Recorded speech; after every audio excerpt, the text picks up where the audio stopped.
XDefiant, the Call of Duty killer, or so they're calling it, has had its day in the sun. But is it the Call of Duty killer they thought it was going to be? Well, we're going to break that down today because for me, this is an immensely personal topic because I have spent my life and career built around Call of Duty. And I'd like to think, at least at this point, I'm pretty darn knowledgeable about what makes a good Call of Duty and what doesn't. And I think that this could potentially be one of the biggest stories in competitive FPS gaming, and I cannot wait to break this one down. 1, 2, 3, 4.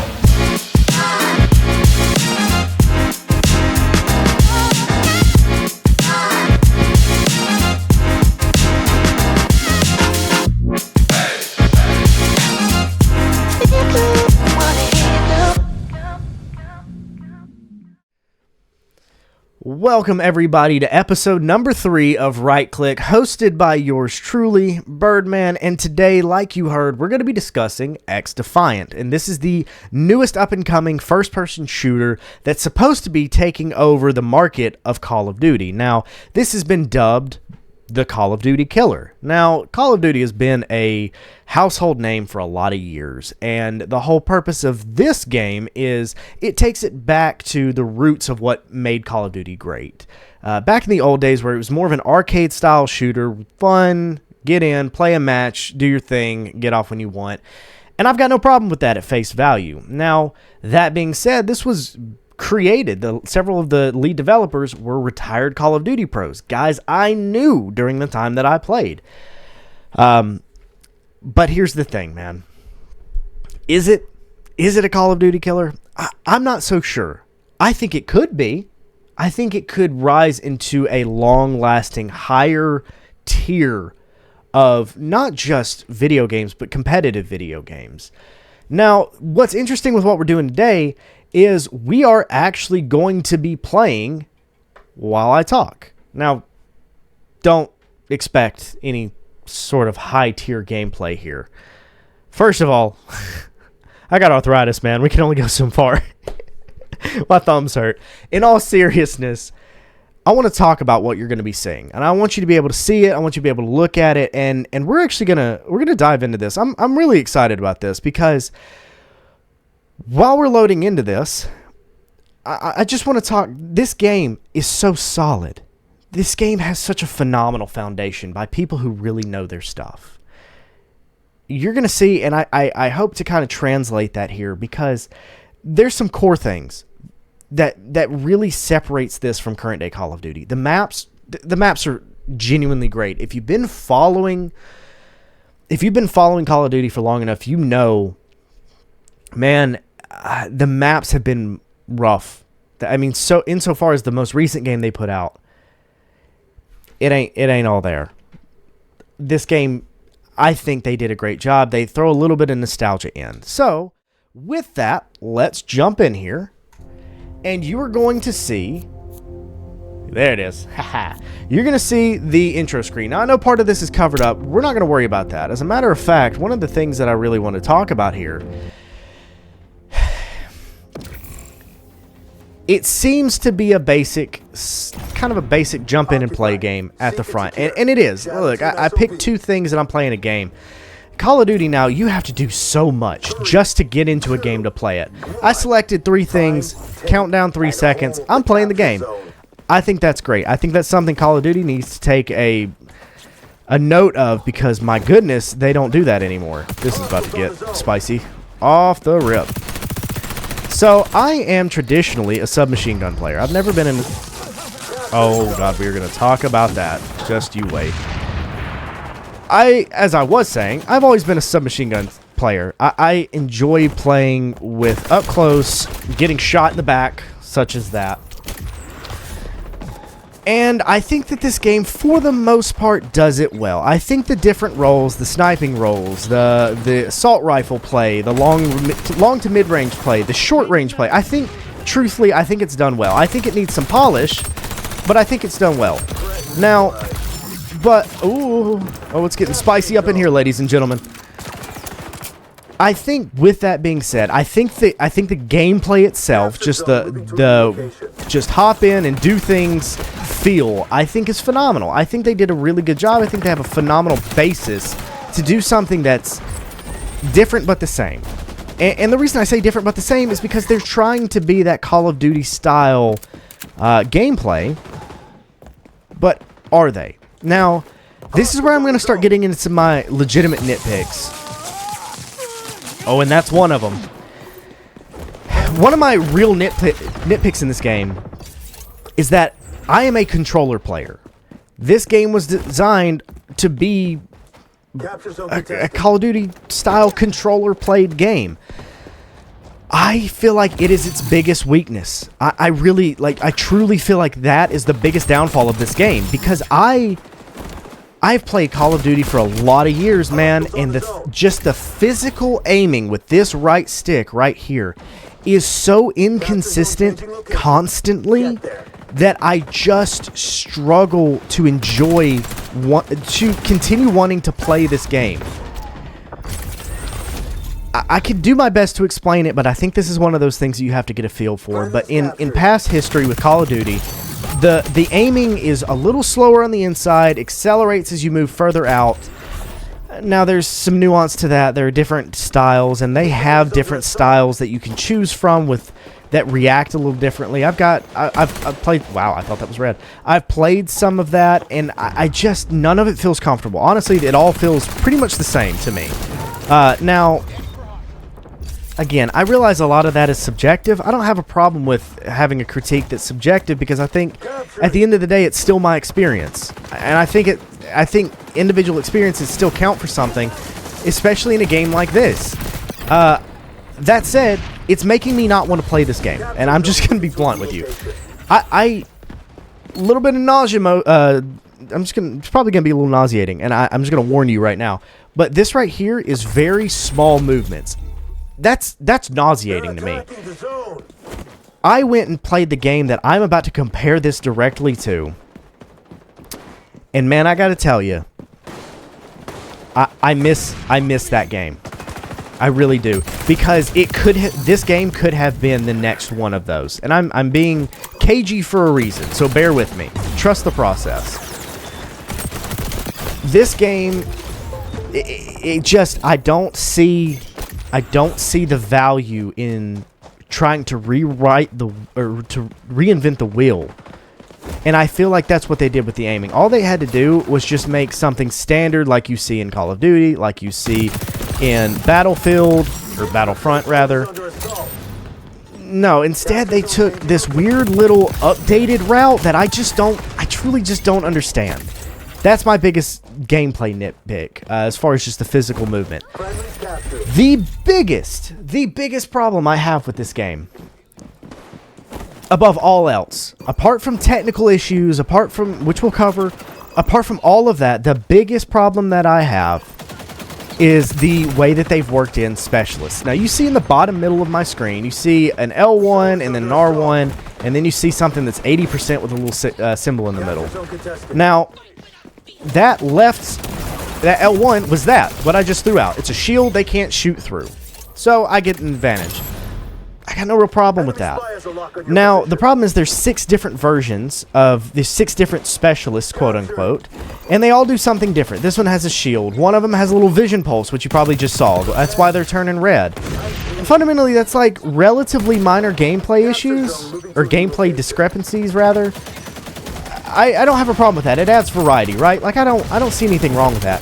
What I do have a problem with is that it's so horrifically unbalanced. It adds it legitimately adds an element of randomness to it that I can't sit here and go, I am better than the person that just killed me, or they are better than me, because they had something that I can't do anything against.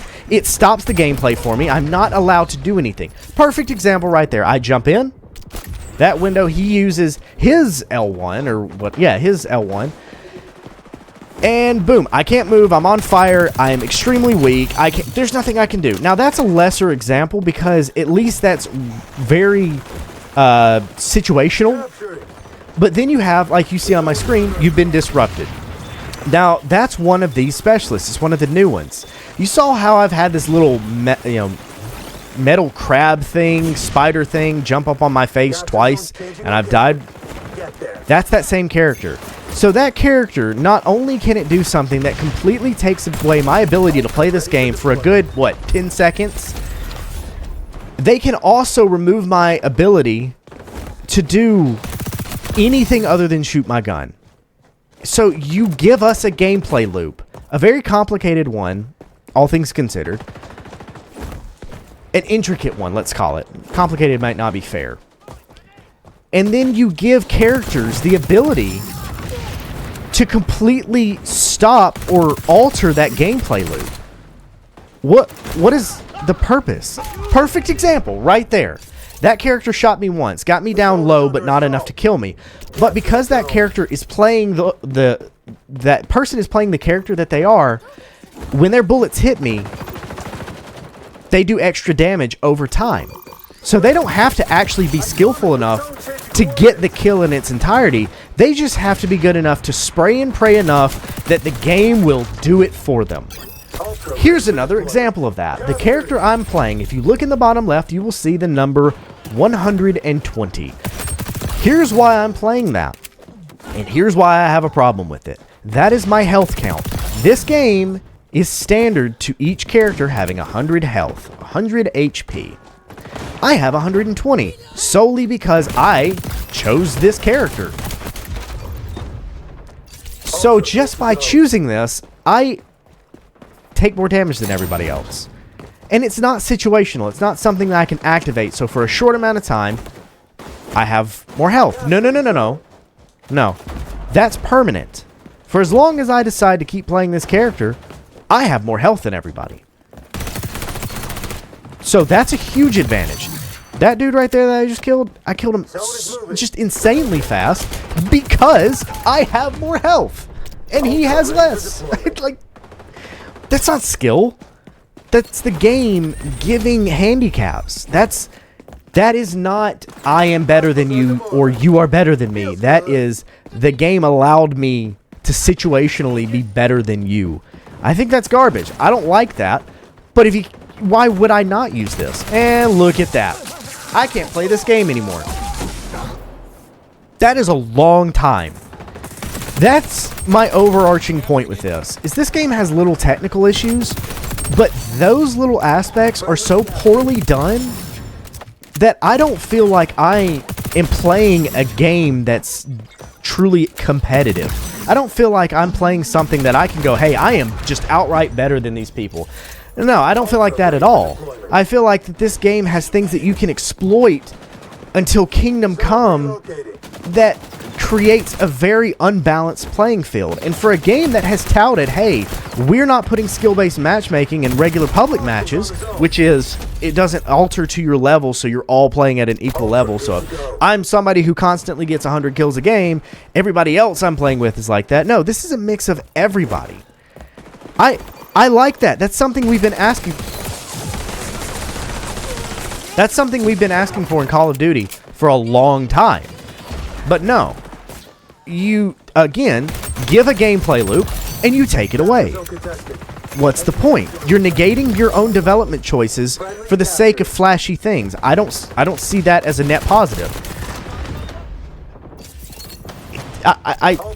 Apart from the fact that it's unbalanced, you also, to unlock those new ones, you have to get 700,000 XP, which in my opinion is just too high. If you're gonna put this out there, at least let people use it. And that brings me to my comparison. This game reminds me, without the jetpacks, of Black Ops 3. Now, I am going to be, again, very upfront. Black Ops 3, in my opinion, is the best Call of Duty they ever made. Now, I also have to say, that was the game that I had the most professional success in my career. That was the game I was ranked, what, 50, like top 50 in the world, like 54 in the world, I think, is, if I recall correctly. I mean, that's the jersey I have hanging up. That's actually the controller that I have a little bit out of sight here. I mean, that was my best game. So I have some biases in that. But I'm going to speak now objectively that this game takes a ton of inspiration from Black Ops 3. Because everything that we've talked about gameplay-wise, you did in Black Ops 3. You had specialists. You had these ultimates. Here's my ultimate. You can see this. I'll throw this up while we're talking. I move slow and have this big pulse cannon. Black Ops 3 had all this kind of stuff, but it was a very well-balanced competitive game. It was considered to be one of the best competitive Call of Duties. Why take the same recipe? Why is that one so much more balanced and better than this? Because we're going to load up Black Ops 3, and I'm going to show you firsthand what that looks like. We're going to talk about things like the specialist abilities, the ultimate abilities. So, in this, there's this character called Echelon, and this allows me to do things like this. So I'm going to hit this, boom, I go invisible for a little bit. That's cool. I think that's cool. You can still be seen.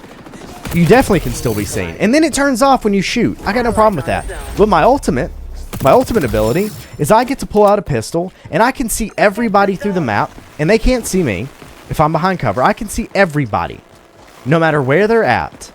And for a limited time, I'm given a pistol that can either one or two shot people, depending on how far away they are. That was similarly in Black Ops 3. But it was very limited. You only had 6 rounds. In this, you have 15 rounds and can reload. That's the kind of discrepancies I'm talking about between how this game handles specialists and ultimates and these abilities that, let's say, spice up the game versus how a traditional, well-known Call of Duty does. That was a perfect example of the netcode problems. Which segues me, as we're fading out of this game, into the technical side of things. This game has some of the most horrendous netcode I've ever seen. And if you don't know what netcode is, netcode is it's the synchronization between the player playing the game and all of the actions, the bullets, everything registering on the server in which you're playing on. So I'm playing on my client, i.e. the PC right now, and the game, or the server that I'm playing on, has to pick up my inputs. That's netcode. That's why you see me die around corners like this, or get kills where people, you can't see them anymore. It's atrocious, and this game is littered with little issues like netcode problems, aiming problems, movement inconsistencies. Things that I feel should not be a problem. I think this is a case of this game should have come out in a better state. If it really wants to be the Call of Duty killer that it touts it to be, why release a game with so many issues? And that leads us back to Black Ops 3. We're going to jump over to that now, because everything that this game does, everything that it wants to be, it was already done. And they could have just taken that formula. These guys who developed it competed in that. So let's go take a look. Alright, so here we are, Black Ops 3. Now I'm just going to go ahead and tell you that this game is not active anymore. So to actually give you some gameplay, we're going to have to play against bots. However, this gives us a really good chance to talk about what I was just saying in its comparison to XDefiant, and why this game works so well, and why XDefiant is working well, but could get to this tier, but just isn't there yet. So, as I mentioned, my biggest beef with the gameplay of that is the specialists. And now it's the same thing here. You have specialists. Now, this is what I always played back in the day, and this is called kinetic armor. And you're going to see there's a lot of different stuff here. And I'm just going to quickly run through these, because I know my face cam's also in the way a little bit. But the big thing that I want you to take away from this is there are absolutely things, perfect example, like Sparrow. It's an arrow, you hit them, they immediately die. Great. Tempest, you hit them, they immediately die. Great. It's a weapon in a game full of weapons. Okay. Kinetic armor was what I always used. It's very temporary armor, only protects shoulders, torso. That's it. Then you have the Annihilator. The Annihilator was the direct comparison to what I was talking about with that one-shot pistol that you could sit there and reload. I think that's crazy. Now, to be fair, a lot of these were banned in competitive play. Back in the day, you had a pick and ban scenario where you would do exactly that, and you would select the things that you want to protect and play the game with, and the other team could go and ban the things that they didn't want to play against. It made for a great all-encompassing kind of kind of, balance. The game had things that you couldn't touch. It was agreed upon that you didn't play with those. Several of these specialists were that way. However, the game itself was already balanced. And as you can see, I'm about to play with a submachine gun. And we're just going to dork around for a few minutes. Like I said, this is utterly meaningless. But I feel like this is a really good example of what this game did versus what you see in XDefiant, because you're going to see things that are going to strike a lot of similarities. Now, there's one of those little special tools that you get. And honestly, like, I could still shoot. I could still move with that. It didn't hamper my ability to completely see. And it was short. I mean, there's a direct comparison right there. Like, it affected the player that it hit, i.e., in this case, me. However, it didn't stop me from playing the game, totally incapacitate me for an extended amount of time. No, it allowed me to hit it, carry on. Okay, fine. Perfect example is I'm about to pop my kinetic armor. So you're about to hear it and see it. There you go. So you can see my guns shining and all of this. I have a little bit extra health only on my torso, and now it's gone. You see how short that was? Balanced. I could still get hit in the head. I could still get hit in the feet and in the legs. And if I got shot at enough, it would break that armor, and then I would be back to regular environment. That's balanced.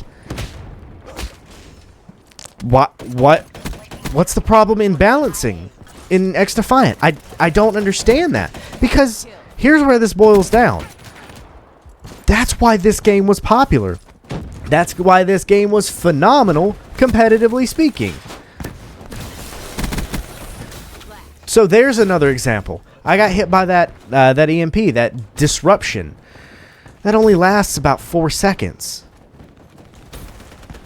You see the conclusions I'm trying to draw here, because there's a lot of things that are exactly identical. That character I just killed, that one right there, that character has that vision pulse. Same thing that you saw before, pulsing through the walls, paints everyone red. But it's not constant. They can't abuse it. This is what I'm getting at. This game could do those things and pull off those little unique specialist abilities, but it also not make the game look like and play like a chore. And I think that's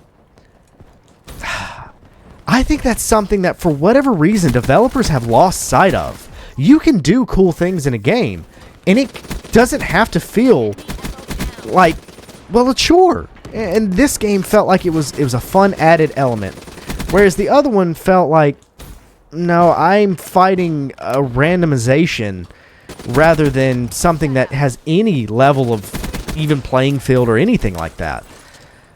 That's my big beef. This game had all of the main things worked out. The netcode was good. Now, they had server issues. Don't get it twisted. Plus, it was, back in the day.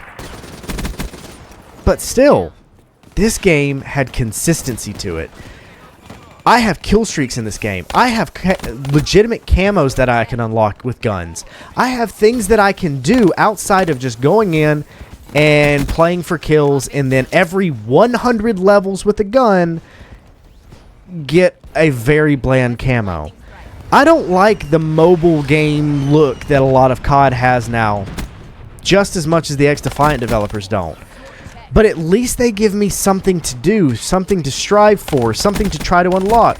Even perfectionist, completionist things to unlock. There's none of that here. And I don't understand, or at least in XDefiant, I mean. There's plenty of it in this game. Why couldn't they have brought that into XDefiant? It's not stuff that would rock the game. It's stuff that they willingly, intentionally chose. And I'm not really sure as to why, because this XDefiant could live up to the glory of something like this, truly. But I don't feel like there's any incentive for me to play. What, for a A bronze camo every 100 levels? That's crazy. Why would I sit here and invest time into the game? If you want to make it a purely competitive first-person shooter, okay, by all means. It's got great bones for that because it's stripped down. That's great. But, like, what about the other 90% of people who are frustrated with COD and just want to play an arcadey game? Give me something to do rather than just a blatant, this was arcadey COD. This was the pinnacle of it. There was things to progress to. There was cool things to unlock. There was little things. There was big things. In XDefiant, there are no things. I don't mean to just be overly critical and overly harsh, but I feel like the game has too many technical issues and too many gameplay balancing issues for me to jump in and go, okay, I'm willing to play this 8 hours a day. That sounds miserable to me. And I did that for a lot of Call of Duties. A lot of them. I made money off of them. I don't want to, I don't even want to try that with XDefiant. It doesn't sound fun. And I know this sounds very negative, but here's why I'm going off on this like I am. XDefiant could take the gaming world by storm. It could. It could be this level of popular. It could have million-dollar, multi-million-dollar tournaments. It could have just an abundance of success. But I truly feel like the developers, if they don't get out of the way of that, they're going to lose the game. And that says a lot for a game that's free. XDefiant's free. This was not. Back in the day, I paid $60 for this. And you know what? This game came out, I'd pay double that. If this game came out right now, I'd drop XDefiant in a heartbeat and I'd pay double that. Because it was worth it. This game had an immense amount of content. Just an immense amount. And that's really what I want to get at here.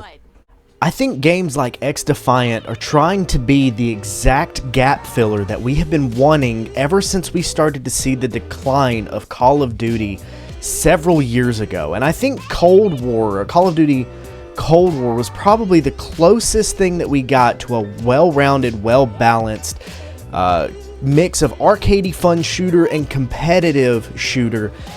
And I think that out of all of these FPSs that we see come out, you name them, I think XDefiant has the best possibility of making something out of that. I think they stand the best chance of becoming the new wave of first-person shooters. Now, my only skepticism is if they don't start listening to the player base and go, hey, maybe these guys are serious about what it is that they want, because this player base has been very vocal. And there's been several things that they've listened to and the player base has praised them.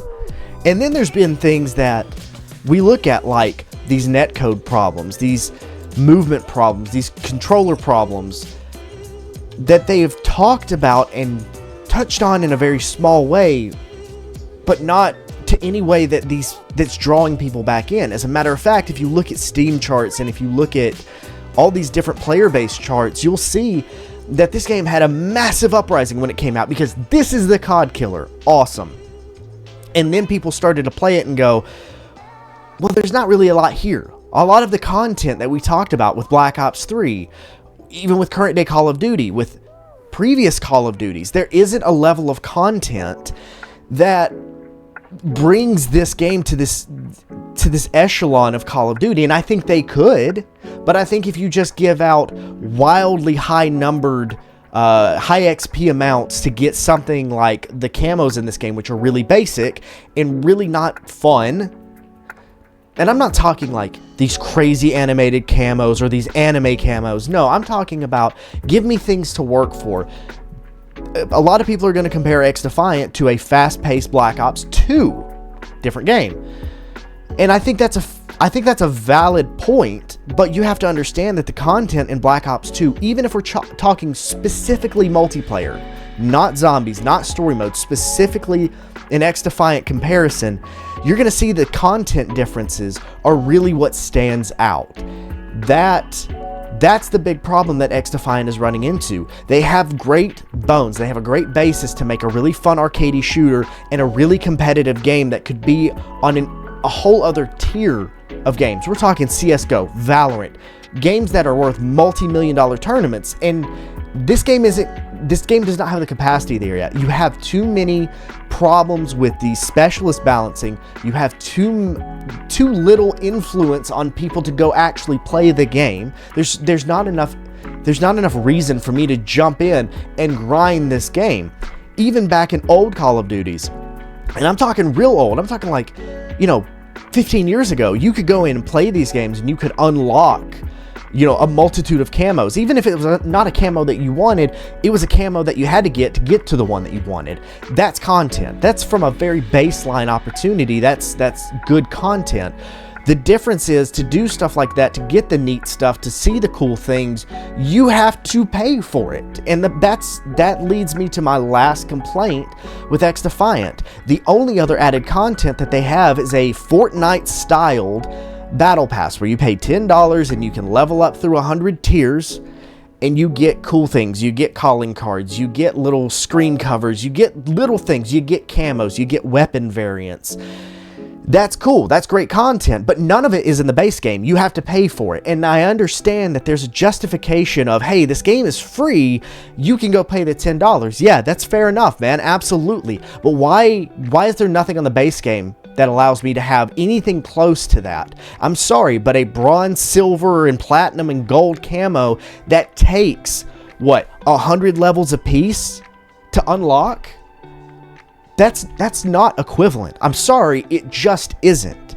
And that's my biggest complaint. If they could find a balance between actually balancing the game, giving people an incentive to play, and then stripping all of those, what's there at its core, and it just pushing into that competitive side, you could strike a balance. And that's what the greatest CODs have always been able to do.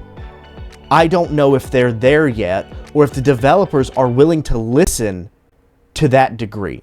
That's my skepticism. My worry is that it's going to take too long, and then the flame's going to die out. Listen, back these people. If you like games like this, reach out to them on Twitter. These people are receptive. They have their moments, but they are receptive. And I think that's the kind of bolstering they need. If you truly love this game, support them. Buy the Battle Pass. It's $10. It's a free game. I'm not going to do that. Personally, I don't see the value in it. I don't personally find the game playable enough in this current state to support it financially. I know that they have the ability now, here and now, to make the changes to make the game worth that. And more. But I don't think it's there yet. That's just my 2 cents. I'm going to leave it at that, because I can rant about competitive first-person shooters till I'm blue in the face. But for now, I'm going to leave it at that. Thank you for joining us on this change of pace. I'm glad we got to do something a little different, do something a little more lighthearted. Join me next week. Going to be a great episode. I have thoroughly enjoyed breaking this down. I hope you all have a wonderful day. Go follow us on all Right Side Media stuff. Right Side Media on Twitter, rightsidemedia.org. Go follow me on Twitter. It's just the Byrdman. Same with Twitch. I will be live streaming as well. If you want to see this and talk about this in person, come join. Reach out to us. Go to the website. Go to rightsidemedia.org. Reach out to us on the contact page. Ask for me. If I see any questions, you bet your bottom dollar that I'm going to put them in a video, put them on a live stream, and we're going to talk about it. And on these live streams, you can come and join, and we can have this conversation face to face. I can't wait to do that. Can't wait to see you guys next week. I hope you enjoyed this, and I will see you guys later.